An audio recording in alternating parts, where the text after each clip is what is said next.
안녕하세요, 학입니다. 2024년 8월 2일 비트코인 시황에 대해서 한번 말씀드려 보겠습니다. 일단 결론부터 말씀드리면 반등은 나오곤 있지만 조금 여러가지 시나리오를 조금 체크해 봐야 될 것 같습니다. 일단 오늘 영상은 지난 관점, 복귀 및 매매 대응, 추후 관점에 대해서 한번 이야기 나눠보겠습니다. 저희 카톡방에는 오전에 좀 브리핑하면서 정리 드렸던 내용인데 영상으로 한번 더 남겨보겠습니다. 자, 일단 첫 번째 지난 관점 같은 경우에는 2사 추세선 이탈을 하면서 앞에 임펄스 파동이 종결된 것 같다 라고 말씀드렸고, 그리고 나서 이제 재차 베어 플래그가 나오고 하방 압력이 강하다 라고 말씀을 드렸고, 그로 인해서 재차 하락, 추가 하락이 나왔습니다. 제대로 된 반등을 주지 못하고. 그리고 난 다음 현재 어제 영상을 찍을 때 여기가 반등 구간인 것 같다. 그래서 반등이 이렇게 나와서 6만 6천 후반대 정도까지 반등 주고 나서 빠지면 아마 예쁘게 60K 정도까지 1대1 자리까지 잘 빠질 것 같다. 아주 예뻐 보인다 라고 말씀을 드렸고, 저는 롱을 받았다 라고 말씀을 드렸죠. 저는 여기서 롱 받았고, 저는 이게 반등이지 않겠나 라고 생각을 하고 좀 더 갈 거라고 봤기 때문에 이번에 또 욕심부려서 반익을 하지 않았습니다. 반익하지 않았더니 어떻게 됐어요? 결국은 한 방에 그냥 부셔버리면서 손절만 나갔습니다. 그래서 어제 새벽에 숏 먹은 거 여기 트라이 하면서 반 배 탔는데 내려오면서 또 좀 더 배 탔죠. 그래서 짜증이 진짜 나더라고요. 근데 새벽 3시에 알람이 막 엄청 울리면서 이제 여기에서 잘 롱 받고 그냥 잤는데, 스로 짧게 잡고 잤는데 반익 안 하고 그냥 이만큼 올라와 줘서 저는 이 고점에서 지금 한 70% 이상 덜어놓은 상황입니다. 자, 일단 매매 대응은 그렇게 됐고, 어제 좀 틀렸어요. 복귀를 한번 해보려고 해요. 틀렸던 부분, 제가 까먹었다기보다는 제대로 체크하지 못했던 부분들을 한번 체크해 보려고 합니다. 자, 어제 제가 영상을 찍으면서 더럽게 올렸다, 피날레의 모션이 보이지 않았다, 뭔가 여기가 시원하게 뭔가 명확하게 바닥이라는 근거를 만들어 주지 못하고 더럽게 올렸다라고 말씀을 드렸죠. 그게 제가 생각을 잘못했던 부분이었다고 생각을 합니다. 자, 첫 번째, 거래량을 한번 볼까요? 볼륨을 기준으로 여기 보시면 여기였죠. 여기였는데 거래량도 안 터지면서 반등 줬다, 이거 진짜 더럽게 반등 자리를 찾기 어렵게 올렸다라고 말씀을 드렸어요. 그게 이유였던 것 같아요, 지나서 보니까. 그러니까 이렇게 명확하게 반등 느낌을 주지 못하고, 뭐 캔들도 막 이런 식으로 V 반등을 주지 못하고 했던 것이었기 때문에 사실 여기가 찐반이 아닐 수도 있다라는 생각을 했었어야 하는데, 그랬는데 지금 저는 이제 조정에 대해서 조금 조정 회로를 조금 돌리다 보니 이건 크게 갈 거다, 반등이다라고, 아무래도 제가 계속 롱을 보려고 롱망 회로에 사로잡혀서 제대로 판단하지 못했던 것 같습니다. 그래서 결국은 뭐 저와 같은 관점으로 익절을 좀 날리셨던 분들 같은 경우에는 그래도 괜찮은 자리였어요. 한 몇 프로 올랐으니까요. 한 2% 정도는 올랐으니까 수익을 충분히 볼 수 있었던 자리여서 괜찮았지 않나 싶기는 한데, 근데 이제 저는 풀홀딩을 하고 있다가 수익 없이 배 탔고 오히려 손실이 났던 부분이 있기 때문에 잘못된 매매였다라고 판단할 수 있겠죠. 그리고 나서 이 비파를 와장창 부셔버리면서 어디서 튀었어야 됐냐면, 사실 여기에서라도 이 추세가 이탈되고 이 가로 주요 매물대가 깨지면서 사실 또 분할 익절을 나갔어야 됐는데 그것도 하지 않았죠. 그냥 롱망 회로에 사로잡혀 있었습니다. 반등 주겠거니. 그리고 여기서도 깨졌을 때 그냥 익절 로스 날렸어야 돼요. 근데 그것도 하지 않았습니다.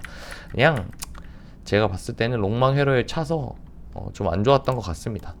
자, 그리고 이후에는 조금 명확한 트리거가 나왔죠. 첫 번째, 거래량이 터졌어요. 하방에서 나오면서 거래량이 터졌고, 여기에서도 빌빌빌빌빌 했지만 결국은 한 발이 좀 깨끗하게 한 발 나오는 피날레가 나오면서 여기도 거래량을 조금 받쳐주면서 불반등이 나왔던. 그래서 저 요때는 이제 여기는 끝일 수도 있겠다 하고 그냥 잡고 조금 보다가 거의 바로 잤습니다. 바로 이렇게 올리길래 뭐 이랬던 겁니다. 그래서 어제의 판단은 첫 번째, 제가 두 가지를 간과한 거예요. 정리를 하면, 자, 첫 번째는 하방세가 강하다, 여전히를 간과했다. 즉 하방세가 강하면 여기 여기에서 반등이 나올 때 하방세가 강하기 때문에 명확한 트리거나 거래량이나 어떤 액션을 주지 않는다면 큰 매수세가 붙기 어려우니 이건 올라도 이 파동에 대한 반등일 수 있다라는 생각을 했었어야 한다. 첫 번째, 그걸 하지 못했다. 그러니까 장세에 대한 파악을 하지 못했다. 두 번째는 이제 트리거가 만들어지지 않았는데 너무 맹신했던 거죠. 아까 말씀드렸던 명확한 패턴이 아니었는데 명확한 어떤 반전의 시그널이 오지 않았는데 여기에서 너무 롱망회로를 돌렸다. 반등이 나올 수 있는 여지 정도는 만들었으니 반등이 나왔으면 그냥 어느 정도 먹고 익절한다면 관망을 했어야 한다라는 두 부분입니다. 그래서 요건 복귀를 하면서 다른 분들도 같은 실수를 다시 하지 않기 위해서 조금 말씀드린 부분이고요. 자, 그리고 이제는 마지막으로 추후 관점을 한번 정리해 보려고 하는데요. 오전에 방에다 브리핑 드렸던 내용들을 한번 기반으로 남겨보겠습니다. 자, 첫 번째, 일단 2사 추세선 이탈을 나고 여기까지 저항이 나왔죠. 저항이 나왔는데 누차 말씀드렸던 결국은 튕겨야 할 자리 62,400대, 500대, 뭐 한 300대 여기 62,000 중반대의 애증의 구간에서 튕겨져 나오기는 했습니다. 튕겨져 나오기는 했는데, 자, 문제는 뭐냐? A파동이 종결되지 않았었는데 이게 그러면 한 파동의 A파동이라고 보인다. 그죠? 카운팅을 해보면 제가 지금 보고 있는 카운팅은 A파, B파 하방세가 강해서 이제 다시 정리해 드릴게요. 다시 그려 드릴게요. 자, A파 그다음에 B파가 플래그로 나왔고 여기에서 원래 고점을 더 높여주고 한 요정도까지는 올라왔어야 하는데 올라오지 못했다. 하방 압력이 강했기 때문에 앞에 하락을 상쇄시키지 못해서 결국 이 강한 하락세를 반전시키지 못했기 때문에 플래그가 나왔고, 플래그가 나왔다는 건 한 번 더 크게 빠질 가능성이 있다라는 판단을 했어야 했고, 아직 하방세가 유지되니까 반등이라고 봤어야 했다. 그래서 이렇게 A, B, C 형태로 어떻게 보면 한 파동이 끝난 것으로 보고 있습니다. 일단 그렇게 보고 있고, 자, 그러면 지금 요렇게 명확하게 반등세를 주고 있잖아요. 이게 그럼 찐반이냐라고 하면 찐반은 당연히 아닐 거라고 봐요. 왜 그렇게 보냐면 지금 이렇게 보면 아닐 가능성이 높지 않겠나. 이 시간에 비해서 가격이 그렇다고 엄청나게 빠진 것도 아니고 좀 강하게 빠졌지만 아직은 이걸로 종결이라고 보기는 어렵다. 그래서 한 발 더 올라온 다음에 죽거나 하지 않겠나라는 생각을 우선적으로 하고 있습니다. 주 관점에서. 자, 그러면 이 상태에서 지금 세부로 좀 더 들어가 보자고요. 세부로 좀 더 들어가 보면 좀 불필요한 것들, 좀 지나간 것들 지워 보겠습니다. 자, 일단 첫 번째, 여기에서 나온 반등을 보면 꽤 임펄스스럽게 나왔습니다. 그죠? 임펄스스럽게 나왔다고 보고 있습니다. 요렇게가 오파인 것 같죠? 그러면 어느 정도의 ABC 조정이든 혹은 이렇게 ABC가 한 파동 나오고 한 번 더 반등을 준 다음 이런 식의 ABC 조정이든 조정이 나오고 나면 한 발 더 간다고 보는 게 합리적이겠죠. 앞에가 오파면 뒤에가 오파가 나오거나 하는 게 맞기 때문에, 물론 이게 X파일 수도 있긴 하지만 일단 그거는 메인에서는 좀 배제하고 가장 기본적인 형태로 보겠습니다. 자, 그러니까 이 한 파동이 보시면 제가 지금 채널을 그어놨잖아요. 제가 오전에 생각했을 때는 뭐 요렇게 한 발 더 치고 죽을 수도 있겠다. 아직 매물대를 닿지 못했으니까 라고 생각을 했는데, 여기에서 지금 이 추세선이 깨졌죠. 1파부터 시작되는 추세선이 깨졌기 때문에 이 한 파동은 종결이 났다고 보고, 그러면 거기서 카운팅 했을 때 작은 봉에서지만 이렇게 오파가 나온 게 아닌가라는 판단을 하고, 그러면 앞으로 이제 이렇게 조정이 나올 텐데, ABC 형태를 기본으로 한 조정이 나올 텐데, 조정이 걸릴 자리들이 꽤 많아요. 이런 자리들에서 주겠죠. 뭐 여기에서 아까 말했듯 한 파동으로 끝날지 한 파동 더 갈지는 모르겠지만 요런 자리들, 주요했던 자리들에서 한번 걸려줄 거라고 보고 있습니다. 자, 그러면 이제 중요한 건 지금 단일 파동의 매매는 저는 한 발 더 남았다고 보기 때문에 롱 위주로, 눌리면 롱 위주로 보겠죠. 나머지 30% 정도 지금 물량 갖고 있는 거를 동반해서 불타서 한 발 더를 노려보겠죠. 근데 자, 여기서 이제 중요한 건 이 파동의 눌림과 다음 파동의 진행 방향에 따라서 그 다음 더 큰 파동의 힌트를 좀 얻을 수 있다라는 거예요. 자, 무슨 얘기냐라고 하면, 자, 첫 번째, 여기에서 임펄스로 나왔기 때문에 기본적으로 한 파동이 더 간다고 보는 게 맞다. 자, 그러면 이 파동이 얼마나 깊이 눌리느냐에 따라서 한 파동이 더 갔을 때 1대1 비율로만 가도 어느 정도 갈지 대충 파악이 되겠죠. 그죠? 지금 아직 눌림이 다 안 나왔으니까 정확하게 볼 수는 없지만, 자, 그러면 얕게 눌릴 때와 깊게 눌릴 때를 상정해서 생각을 해보자고요. 제가 생각하는 마지노선은 한 요 정도인데, 만약에 짧게 눌렸을 때는 당연히 5파동이니까 다음 파동도 5파동으로 나가야겠죠? 크던 작던. 그러면 한 이 제가 주요하게 말했던 자리를 넘길 가능성이 높아요. 자, 그렇게 보면 한 파동, 그러니까 A 파동이 물론 강하게 나왔지만 반대로 다행히도 이렇게 깊게 돌려준다면, 덜 눌리고 깊게 주요 매물대 위를 올려준다면, 그러면 다음 파동이 한 파동 더 내려와도 저희가 생각했던 이해할 수 있는 건강한 조정의 영역인 60K 정도에서 멈출 수가 있을 것 같아요. 자, 이해돼. 근데 만약에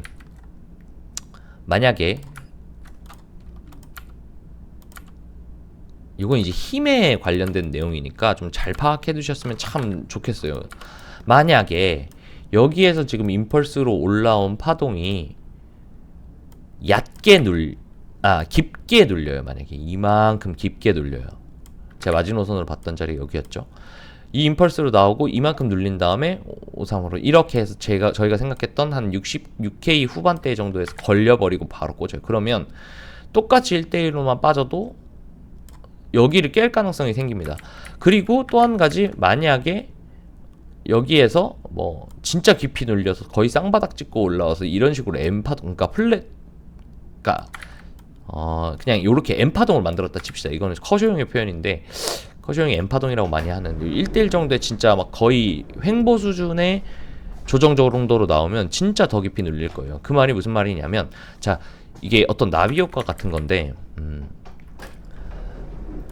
볼까요? 지금도 생각보다 저는 좀 많이 눌린다고 생각을 하거든요. 여기에 한번 멈춰줬어야 되는 자리라고 생각했는데 멈추지 않고 지금 계속 내리고 있으니까 조금 더 깊은 조정을 상정하고 봐야겠죠. 이 조정의 깊이에 따라서 다음 파동의 높이가 어느 정도 정해질 거고, 다음 파동의 높이가 얕을 수밖에 없도록 깊이 눌린다면 이 다음 파동도 역시나 더 깊이 눌릴 수밖에 없다는 거예요. 그래서 제 기준으로 생각을 할 때는, 제 기준으로 본다면 그 깊다 안 깊다 이 한 파동에 대한 어제부터, 그러니까 이 70K부터 이렇게 시작된 62K에 대한 조정이 되돌림 값이 다 나온 거를 어느 정도 보고 나면 이 다음이 어느 정도까지 갈 수 있을지 보통 볼 건데, 모르겠습니다. 한 66K 정도, 저희가 만약에 여기가 깊게 눌린 다음에 이 정도로 맞으면 저는 이 60K도 깨질 거라고 보거든요. 여기 맞고 그냥 이렇게 깊게 눌린 다음에 조정을 주고, 그러니까 조정의 이 한 하락의 조정이 66.8K에서 만약에 멈춰준다면 지금 A파가 너무 깊기 때문에 C파도 자연스럽게 깊어질 수밖에 없어서 66K가 깨질 것 같아요. 그죠? 60K가 깨질 것 같아요. 그러면 제 기준에 봤을 때는, 기준을 새겼을 때 이 파동이 깊게 눌리고 66.8K를 못 넘기면 이 60K는 깨진다고 본다가 첫 번째. 그리고 두 번째로는, 만약에 여기에서 작게 눌리고 반등을 줘가지고 66.8K를 넘어서서 한 68K 정도까지 가준다. 그렇다고 하면 아마 A파가 많이 눌렸어도 B파가 어느 정도 많이 돌려줬기 때문에 C파가 60K 정도에서 멈춰줄 가능성이 높다. 이 60K는 진짜 중요한 자리잖아요. 그렇기 때문에 상징적으로도 앞자리 자체가 바뀌는 자리이기 때문에 여기를 지켜줄 가능성이 높다고 본다 라고 조금 계산할 수 있겠습니다. 그리고 뭐 부가적인 부분으로 여기가 깊게 눌려도 이게 막 엄청나게 쏘면서 넘어가는 가능성이 있긴 하지만, 일반적으로는 깊이 눌리면 다음 파동은 작을 거고 덜 눌리면 다음 파동은 클 거라는 걸 기본적으로 깔고 얘기를 하는 겁니다. 그래서 여기에서 지금 봐야 될 거는, 저는 롱을 무조건 한 발 더, 무조건이라고 말씀드리긴 어렵지만 저는 매매를 한 발 더 받을 생각이지만, 어딘가에서 튕긴다면 여기에서 튕기는 걸로 롱을 받는 거 중요하고, 그 다음에 또 중요한 것은 여기를 돌파해주는 조정이 나오느냐가 굉장히 중요하다고 봐요. 근데 지금 장세로 봤을 때는 딱히 좋지는 않죠. 왜? 하방세가 아주 강했고 여전히 약하다, 뭐 큰 반등을 줬지만 여전히 약하다고 볼 수는 없고, 이제 강했던 하방세가 상쇄되었네라고 볼 수 있는 트리거 자체가 여기를 넘기는 거라고 생각을 하거든요. 여기를 넘기는 순간 투심이 좀 바뀔 거라고 생각을 하는데, 여기를 못 넘기면 여전히 하방세가 강한 걸 상쇄시키지 못하고, 사람들이 롱을 받는 입장에서 이거 조금 찐반 아닌 것 같은데 아직 여기를 못 넘기면 이라고 생각하는 사람들이 많을 거라는 거예요. 그렇기 때문에 여기가 굉장히 중요한 분기점이 될 것 같고, 여기를 어떤 식으로 가주는지를 좀 주로 보시면 다음 파동까지도 좀 예측할 수 있지 않겠나라고 생각을 합니다. 그리고 마지막으로 하나 정리를 드리면, 이 부분에 있어서 이렇게 보시는 분들이 있다고, 어떻게 생각하냐고 많이 물으시더라고요. 이게 여기서 이런 식 좀 더 큰 봉으로 보면 여기서 ABC에 대한 플랫 조정이 나왔다. 그래서 조정이 다 나온 게 아닌가라고 물어보시는 분들이 있던데, 이거는 저는 아니지 않겠나라는 생각을 조금 하고 있습니다. 좀 애매하다고 봐요. 이게 저는, 그러니까 이게 이렇게 나오려면 플랫은 기본적으로 마지막 파동이 5파동이어야 하잖아요. 그럼 이게 5파동이 되는가라고 보면 이 플랫을 기준으로 플랫이 나오는 경우는 대부분 저는 ABC라고 생각을 하거든요. 그런 경험상 그랬거든요. 그래서 이게 5파로 보면 뭐 이런 식으로 보시는 분들도 있을 것 같긴 한데, 1파, 2파, 3파, 4파, 5파로 볼 수 있을 것도 같긴 한데, 그래도 저는 이게 ABC 형태지 않나. 그렇기 때문에 이 플랫으로 보면 이제 앞을 맞춰보면 1파, 2파, 3파, 4파, 5파 이렇게 되는 거죠. 1, 2, 3, 4, 5 이런 식으로 이렇게 종결로 끝나기는 조금 애매하지 않나 라는 생각을 좀 갖고 있습니다. 그래서 뒤를 먼저 맞추고 앞을 볼 때 여기가 플랫이라고 좀 보이지 않고 ABC 조정 후에 ABC 조정으로 빠지거나, 아니면 뭐 깊게 되돌린 다음 이렇게 깊게 덜 내려오는 60K 지켜주는 이런 그림이 저는 우선적인 시나리오로 생각을 하고 있습니다. 그래서 이런 부분들, 어제 이제 저는 좀 틀리긴 했는데 쇼형은 저희 방에서 이제 같이 방 운영을 하고 있는 커쇼형 같은 경우에는 여기 찐반 아닌 것 같다고 계속 얘기를 하더라고요. 그래서 확실히 그런 부분에 있어서 서로 상호 보완도 되고, 그 외에도 저보다 또 잘 보시는 분들도 방에 많기 때문에 많은 분들 같이 참여하셔서 도움 받으셨으면 좋겠고요. 이런 부분들 뭐 제 영상을 보시는 것도 좋지만 저희 방에 오시면 또 여러 가지 관점들을 보면서 판단하실 수 있기 때문에 분명히 도움이 될 거라고 생각을 합니다. 저희 카톡방 운영하고 있고요. 방 링크는 저희 더보기란과 댓글창에 보시면 있고, 비밀번호는 1111114개입니다. 그래서 많은 참여 바라고 같이 좋은 성과 냈으면 좋겠습니다. 오늘 금요일인데요. 요즘 금요일날 무빙이 좀 많더라고요. 그래서 잘 대응하셔서 좋은 수익 나셨으면 좋겠습니다. 여기까지 하겠습니다. 감사합니다.